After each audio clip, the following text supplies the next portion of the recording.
राधे राधे प्रभु जी, सबको राधे राधे। आप सभी अच्छे होंगे, स्वस्थ होंगे और प्रसन्न होंगे। एक समय की बात है कि माता पार्वती कैलाश पर्वत के ऊपर विराजमान थी और समीप में ही नन्हा सा बालक गणेश जो था वो खेल रहा था।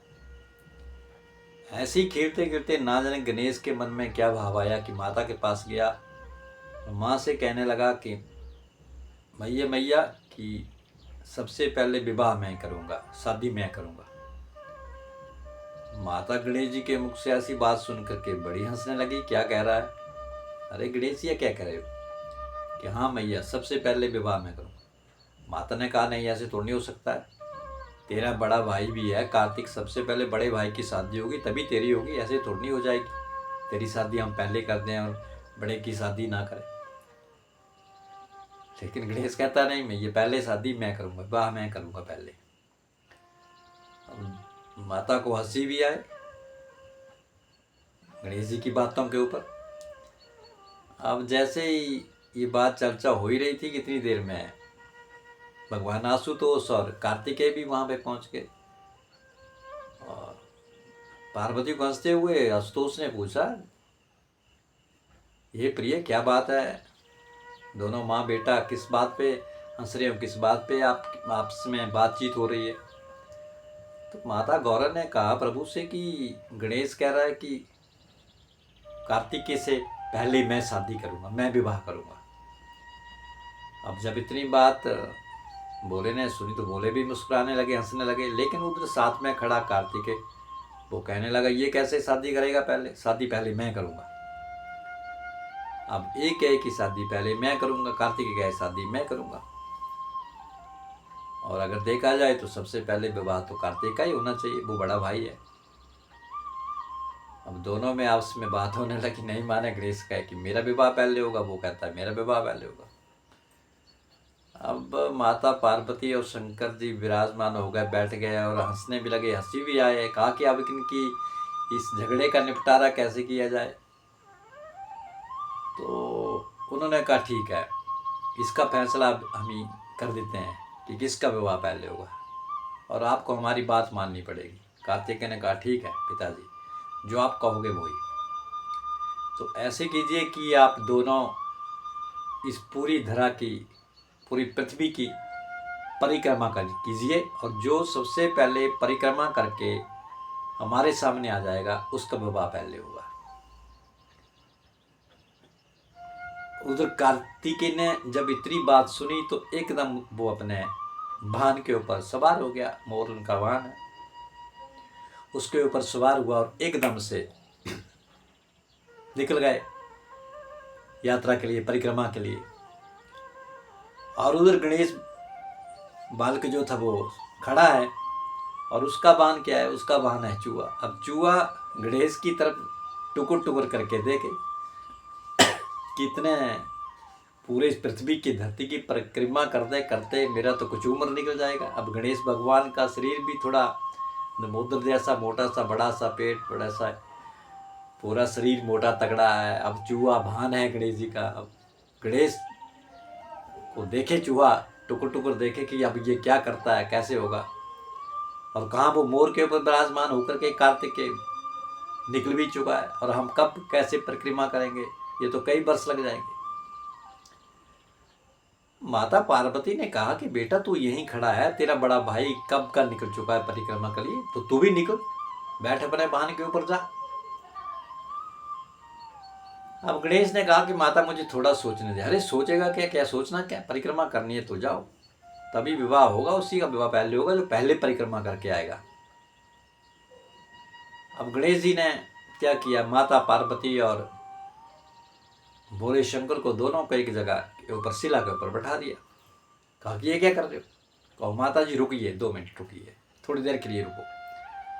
अब गणेश भीतर गया गुफा में और वहां से पूजा की थाली तैयार करके लेकर के आ गया। धूप ज्योति वगैरह जलाई और भोग लेकर के, कटोरी में भोग लेकर के आ गया। और फिर क्या किया, उनके सामने माता पार्वती और भोले शंकर के सामने वो पूजा की थाली रख दी और उनको प्रणाम किया। अब माता गौरा और बोले शंकर सोचे ये कर क्या रहा है, ये तो ऐसे कह रहा था कि मैं शादी पहले करूंगा, बड़ा कार्तिक है तो वापस भी आ जाएगा, ये भी यहाँ से निकला ही नहीं है। पूजा की थाली गणेश ने भगवान शंकर के सामने और माता पार्वती के सामने दोनों के मध्य में रख दी और फिर उनकी 7 परिक्रमा कर ली। माता पिता दोनों की, शंकर माता पार्वती की, इनकी 7 परिक्रमा की और फिर पूजा की थाली उठाई, धूप ज्योति से उनका पूजन किया, तिलक किया, माता को भी पिता को भी तिलक किया और जो कटोरी में भोग लेकर के आए थे दोनों को भोग लगाया और फिर दंड पर प्रणाम करके धरा के ऊपर गिरे, दंड पर प्रणाम किया और कहा माता जी मेरी परिक्रमा, धरा की परिक्रमा, मेरी पृथ्वी की परिक्रमा हो गई। अब शंकर ने इस बात को सुना, कहा तेरी परिक्रमा कहाँ हो गई, तू तो हमारी परिक्रमा कर रहा है, तेरी परिक्रमा कहाँ पूर्ण हो गई। तो गणेश ने कहा देखो पिताजी, आप ही कहते हैं कि जो माता पिता की सेवा करता है, जो माता पिता की परिक्रमा करे, जो माता पिता की पूजा करे, उसको कहीं भी तीर्थों में जाने की जरूरत नहीं है, उसको कहीं भी किसी चीज़ की परिक्रमा करने की जरूरत नहीं है। जिसने माता पिता की पूजा कर ली, माता पिता की परिक्रमा कर ली, माता पिता को भोग लगा दिया, उनकी सेवा भाव कर दिया, तो समझ लो उनकी पूरी परिक्रमा, पूरे ब्रह्मांड, धरती की बात तो छोड़ो, पूरे ब्रह्मांड की परिक्रमा हो जाएगी और पूरे तीर्थ भी हो जाएंगे। अब आप ही निश्चय कीजिए पिताजी, क्या ये बात गलत है या सही है। अब जब गणेश जी के मुख से ये बात सुनी तो माता पार्वती भी और शंकर भोले भी अचंभित हो गए, ये तो बात ठीक है। तो कहा कि बेटा ये तो बात सच्ची है कि जो माता पिता की सेवा करेगा, जो माता पिता के अच्छे से आदर सत्कार करेगा, उनको भोग देगा, भोजन करवाएगा, उनकी सेवा करेगा, तो उनको कहीं भी तीर्थों में जाने की जरूरत नहीं है, वो वहीं पर बैठ करके उनकी सेवा करे, उसके तीर्थ वहीं पे हो जाएंगे। तो गणेश भगवान ने माता पिता को ऐसे बनाया और उधर कार्तिकेय तो चले गए परिक्रमा करने के लिए और माता पार्वती और भगवान शंकर गणेश जी की इस बुद्धिमता को देख करके, सुन करके, उस बातों को सुन करके बड़े हैरान हुए कि ये नन्हा सा बालक, ये गणेश और इनकी बात सही है। तो भगवान शंकर ने और माता पार्वती ने भगवान गणेश जी का विवाह जो है वो रिद्धि सिद्धि के साथ कर दिया। और जब कार्तिकेय वापस परिक्रमा करके आए तो उन्होंने देखा कि गणेश भगवान का विवाह हो चुका है रिद्धि सिद्धि के साथ, तो वहीं से कार्तिकेय फिर नहीं रुके, वहाँ पर वो गुस्सा हो गए और वो कैलाश पर्वत को छोड़ के चले गए। तो यहाँ पे इस कथा में दर्शाया क्या है, यहाँ पे बड़े छोटे की बात नहीं है, यहाँ पर है सेवा भाव। आज हम आप लोग कहीं तीर्थों में चले जाते हैं, यात्रा करने चले जाते हैं, कोई हरिद्वार नहाने जा रहा है, कोई कहीं नहाने जा रहा है, कौन ना जाने कितने तीर्थों के ऊपर हम नहाने चले जाते हैं, परिक्रमा यात्राएं करते हैं, बड़े बड़े मंदिरों में जाते हैं, मठों में जाते हैं। और घर के भीतर हमारे माता पिता वो भूख प्यास से तड़प रहे हैं, उनकी अच्छी से सेवा भाव नहीं हो रहा है, उनके साथ बहू बेटे या कुछ ऐसे बच्चे होते हैं जिनको भीतर अच्छे संस्कार नहीं है, वो माता पिता को गाली गलौज करते हैं। और यहाँ तक कि आज का समय ऐसा आ गया कि अपने माता पिता को उठा करके वो वृद्धाश्रम में छोड़ने चले जा रहे हैं, उनको वहीं पे छोड़ रहे हैं। जिस माता पिता ने उन बच्चों के लिए ना कितने कष्ट झेले हैं, दुख पाया है, उन बच्चों को पाल पोसने में, बड़ा करने में अपने पूरे जीवन को खपा दिया है और 60-65 वर्ष तक उन्होंने उनकी सेवा की, उनको पाला पोसा, बड़ा किया, पढ़ाया लिखाया, विवाह शादी की, सब कुछ किया। लेकिन अंत में जब कुछ थोड़ी सी सेवा उन बच्चों को करनी पड़ जाती है अपने माता पिता की, तो माता पिता को वो अपने ऊपर एक बोझ समझने लगते हैं। जिस माता पिता ने उनको पाला पोसा और बड़ा किया और उनको कंधे के उठाया, गोदी में उठाया, लेकर के घूमे, दर दर की ठोकरें खाई उन बच्चों को भरण पोषण के लिए, लेकिन आज उस बेटे या बहू के लिए वो माता पिता एक बोझ बन जाते हैं। ये बड़ी दुख की बात है हमारे लिए, हमारे समाज के लिए। आज हम अपने माता पिता के साथ ऐसा व्यवहार करते हैं, कल को हमारे जो बच्चे हैं वो भी हमें देख रहे हैं कि हम क्या कर रहे हैं उनके दादा दादी के साथ, या वो अपने माता पिता के साथ क्या कर रहे हैं। वो भी वैसे उसी तरह का हमारे साथ बर्ताव करेंगे तो वो दिन दूर नहीं है। आज जो कुछ भी धरा के ऊपर हो रहा है आप सब देख रहे हैं, किस तरह कुदरत जो है वो आज कहर ढाने पर आमदा हो चुकी है।